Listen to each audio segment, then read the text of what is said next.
In the near future, global warming has caused a huge rise in sea levels and wiped out coastal cities all over the world.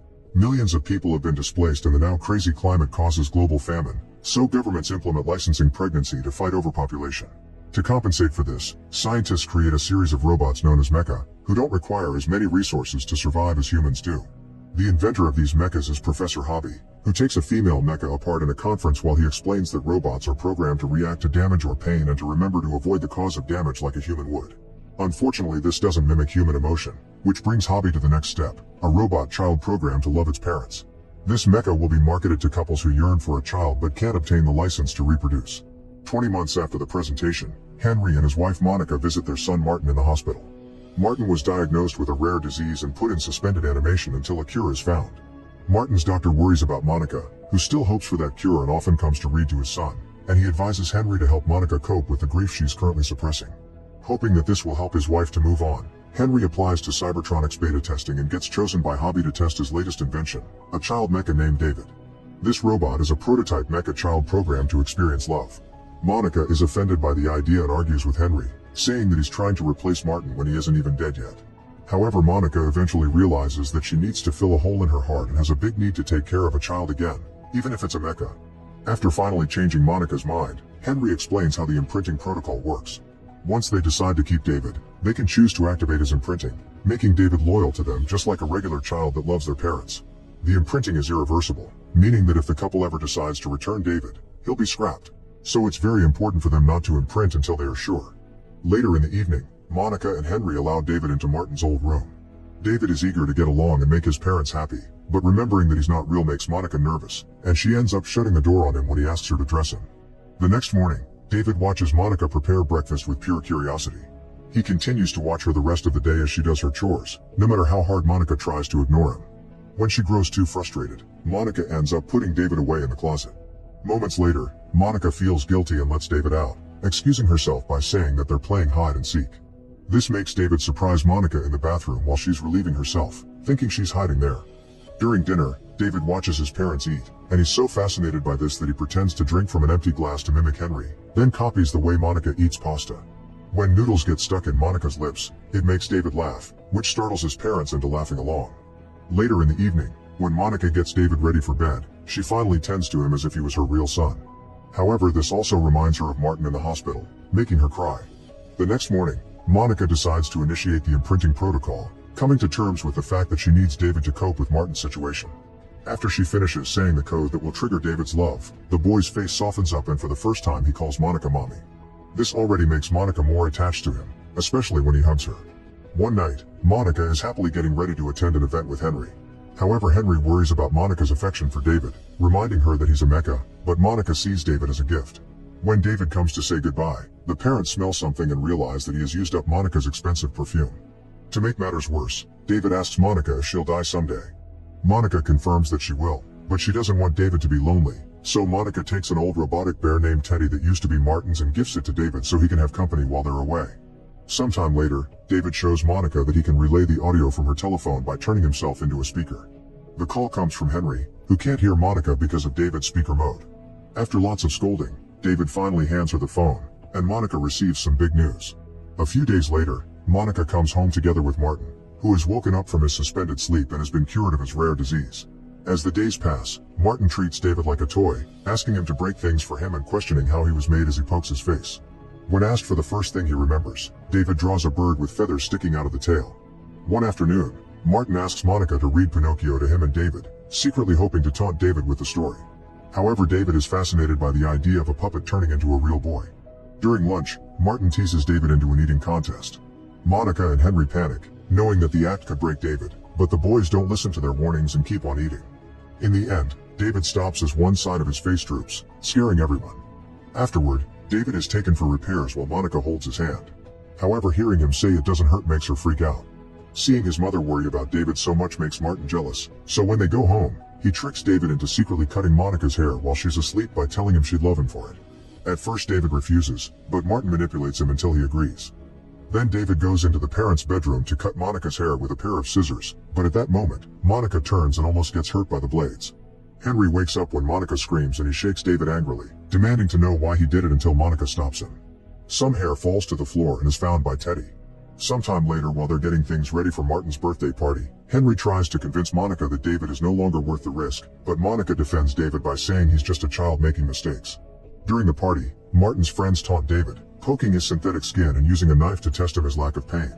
This triggers David's defense programming, which makes him hide behind Martin because he's the only human he feels safe with.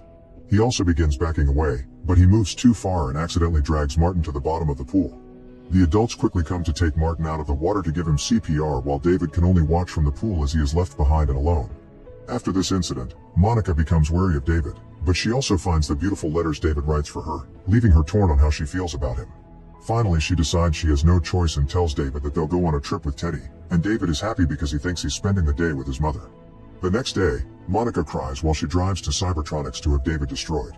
In the end, the guilt is so overwhelming that she changes her plan and drives the car into the woods, where David sets up a picnic mat without suspecting anything. Monica quickly stops him and finally tells him that she has to leave him for good. Devastated, David begs and apologizes for everything he'd done. He also wonders if he would be accepted back in the family if he became a real boy like Pinocchio. Monica doesn't give in to his pleas, and before leaving, she gives David some money and tells him not to be caught by anyone, especially Cybertronics.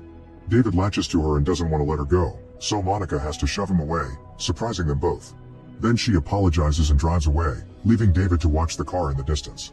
Meanwhile, in Rouge City, a mecha named Joe is emotionally comforting his client before spending the night with her, which is his job. Afterward, Joe makes his way through town to meet his next client at a hotel. The owner asks Joe for his operating license badge as an anti-robot group known as Flesh Fair is hunting for stray mechas in town. Then Joe changes the color of his hair before going to his client's room. When he sits on the bed, he's shocked to find it wet with blood and his client turns out to be dead. At that moment, a man appears in the room, confirming he was the one who killed the woman. Joe realizes that he's been set up and immediately runs away to hide in an alley, where he uses a little blade to remove his operating license badge so he can't be traced. In the woods, David tells Teddy that he wants to find the blue fairy from Pinocchio so she'll turn him into a real boy. Suddenly, a garbage truck passes by to dump scrap parts, and tons of abandoned mechas show up to search through the trash in order to repair themselves. As David watches without believing what he's seeing, Joe shows up as well, and there is a moon-shaped aircraft coming after him.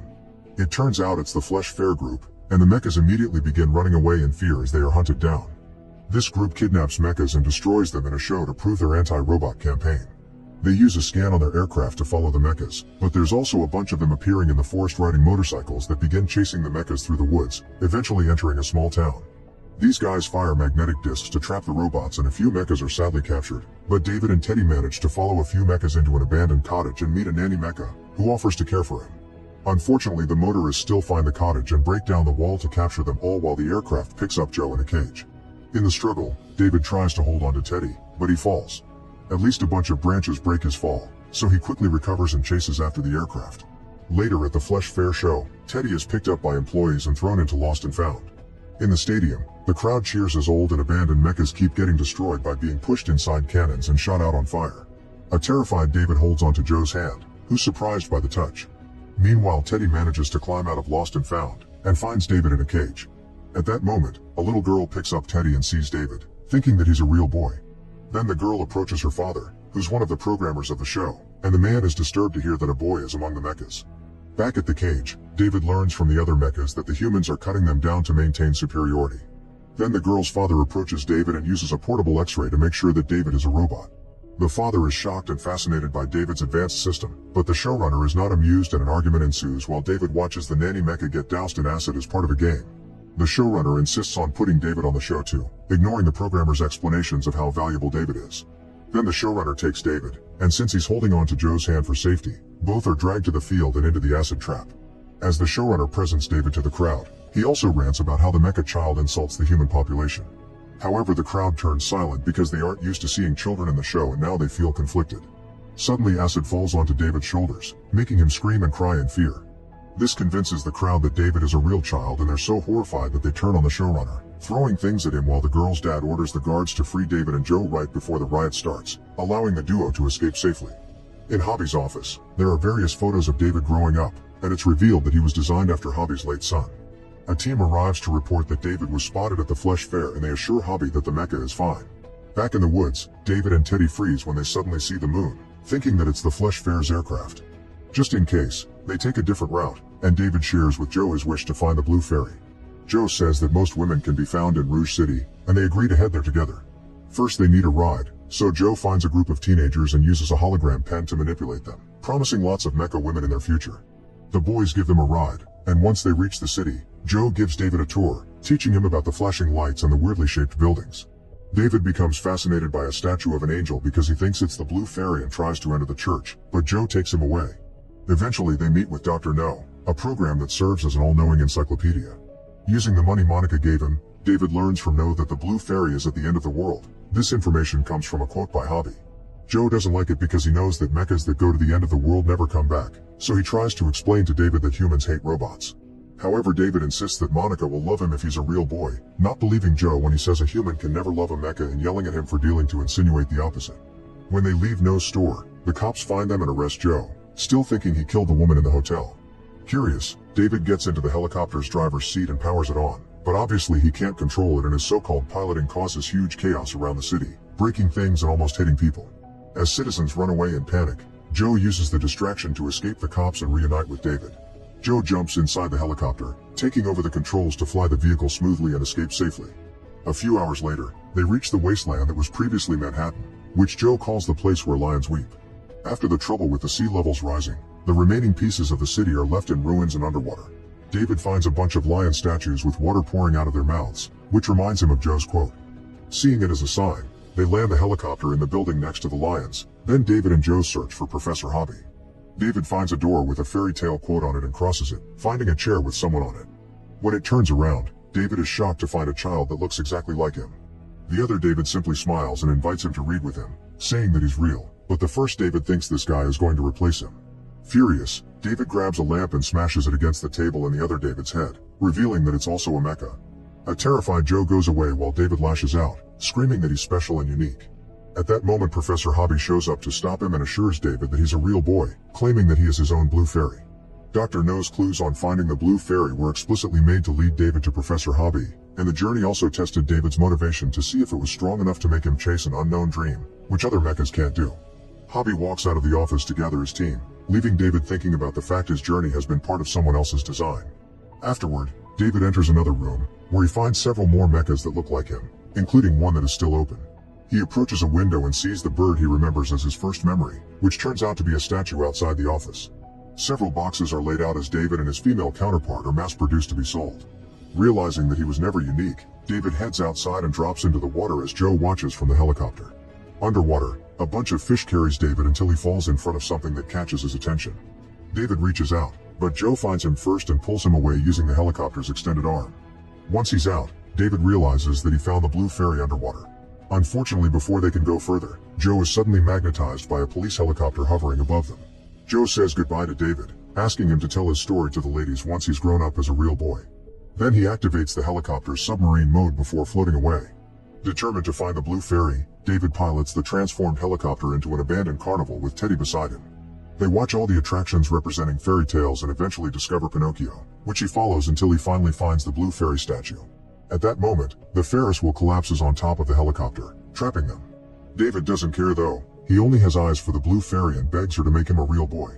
However, the fairy doesn't respond, and years pass with David still stuck in there, never losing hope even when the lights begin to die off. 2,000 years later, the world is enveloped in ice and snow, and humans have been gone for a while. One day an alien spacecraft shows up and flies around Manhattan as they colonize the planet. There they move David's helicopter, finding him and Teddy on the ice. They quickly reactivate him and David proceeds to convulse before he notices the Blue Fairy in front of him. He immediately gets out of the helicopter and approaches the frozen statue while the alien creatures watch him. Then he touches the Blue Fairy, causing it to crack and break in front of him. The aliens use this chance to scan David's memory to understand the planet better, and suddenly David finds himself sitting at the table in Monica's house. The home looks exactly the way he remembers it, and David eagerly searches for Monica, but it's a different voice that replies. David is surprised to find the Blue Fairy alive and talking and asks her to turn him into a real boy, but she admits that she can't do that. The aliens use the Blue Fairy to speak to David, informing him that Monica is gone and the fairy can't revive her either because her remains are long gone too. While David mourns, Teddy approaches him to remind David of the time he cut Monica's hair and reveals that he kept that same lock of hair, meaning the aliens could now bring back his mother. David goes to his old bedroom and fondly remembers his friend Joe while Teddy repairs himself. At that moment they see a figure at the door and think it's Monica, but it's actually an alien that confesses to be fascinated by humans. He wishes to bring humanity back by using organic traces to clone them, but unfortunately all his tries have failed so far because the clones only live for one day. This will also happen if they bring Monica back. David still holds on to the hope that Monica will be special like him and last forever like he did while trapped in the helicopter, so he goes looking for her.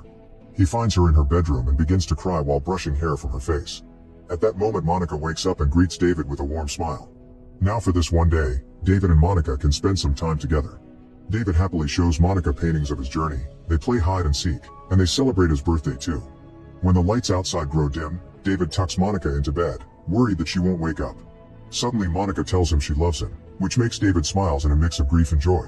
Then he decides to sleep next to her, reaching his dreams for the first time in his life. Make sure to subscribe and turn on notifications so you can watch more videos like this. Thanks for watching.